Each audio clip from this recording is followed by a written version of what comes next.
and that's not the limit. No, that's not the limit. We will need to find a way to classify this weapon in the future, what kind of a weapon it is. We would not need to find a way to define how it can be used and start preparing the infrastructure for deploying this weapon in our armed forces. Yes, sir. Now, in conclusion, I would like to note that the successes of the Russian troops in encircling the Krasnoarmeysk and Dmitrov agglomerations and the city of Kupiansk, as well as the results of accomplishing combat missions in other directions, have undoubtedly been made possible thanks to the heroic actions of our soldiers, sergeants, junior commanders, as well as meticulous work of the headquarters and all levels of leadership. I would like to congratulate the entire personnel of the Unified VOS Group on these results. At the same time, as has already been noted, there is still a great deal of difficult work ahead to eliminate the enemy formations that have been encircled. In this regard, I would like to draw attention to several points. First, in order to minimize unnecessary casualties, I ask you, as we have done before, to take all possible measures. Comprehensive measures to ensure the surrender of Ukrainian servicemen. Those, of course, who wish to do so. We know, and you know better than anyone else, that for the servicemen of the Ukrainian army, this is not so simple because they are shot in the back and attacked from above by drones, destroying those who try to surrender. Nevertheless, on our part, this is of course necessary. And it is necessary to act with integrity, to treat them in accordance with the norms of international law and the legislation of the Archaev Federation. The Russian army has historically always treated a defeated enemy with mercy, and we will proceed from this principle. We have discussed this with you many times already. You have reported to me about various situations that have arisen in different areas of the combat zone, and we should continue in the same manner. It is good to continue acting this way. And of course, during combat operations to clear these territories, everything must be done to ensure the safety of the civilian population, whom Ukrainian formations are using as human shields. All necessary assistance should be provided to local residents, and measures should be taken to evacuate them to safe areas. The commanders of the troop groupings must continue carrying out the special military operation in accordance with the plan developed by the General Staff of the Armed Forces. At the same time, the top priority is to ensure the safety of our servicemen's lives. We talk about this constantly, and I know how you personally feel about it. You are also well aware of my approach. We are not going to tie anything to specific dates or events. We will not rush or force anything. We will always, as we have done so far, proceed from military expediency and make the preservation of the lives of our guys, our servicemen, our top priority. As for the training of the strategic offensive forces, this is yet another instance. We have confirmed the reliability of Russia's nuclear shield. The strategic forces are capable of ensuring the national security of the Russian Federation and the Union State. In full measure, and we have already talked about this is a fact well known to everyone, to all specialists in the military world.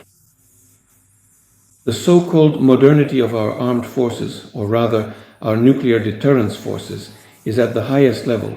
One can say, without any exaggeration, that it is at a higher level than, at the very least, all other nuclear powers.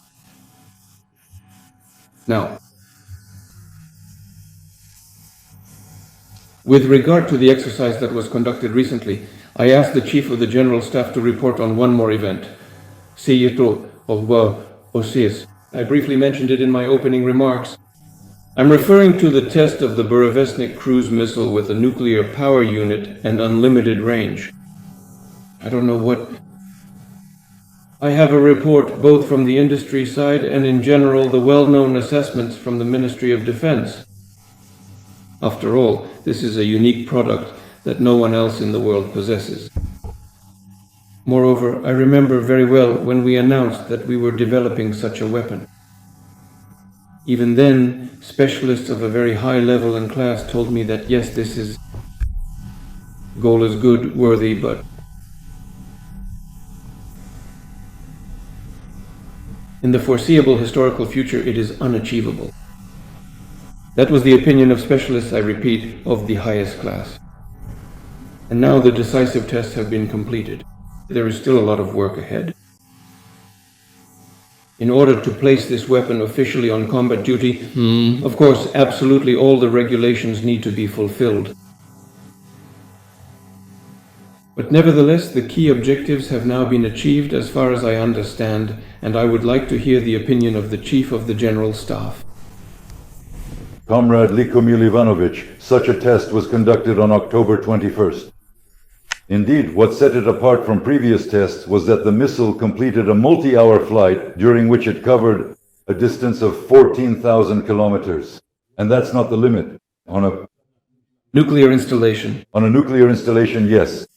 And so, the technical characteristics and the Burevestnik itself make it possible to use it with confidence, with guaranteed accuracy against highly protected targets at any distance.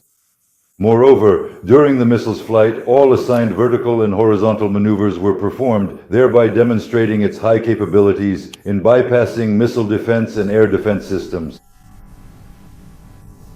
How many thousand kilometers? 14,000. 14,000. And how long was it in the air? Well, about 15 hours.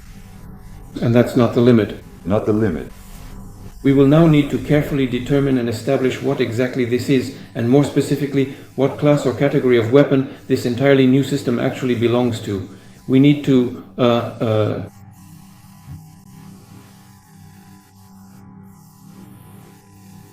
carefully determine all possible ways of using it, and then begin preparing the infrastructure needed to deploy this weapon in our armed forces. Understood. Now, as for the enemy, who is currently blocked in those regions you just reported on, there is absolutely no doubt about it.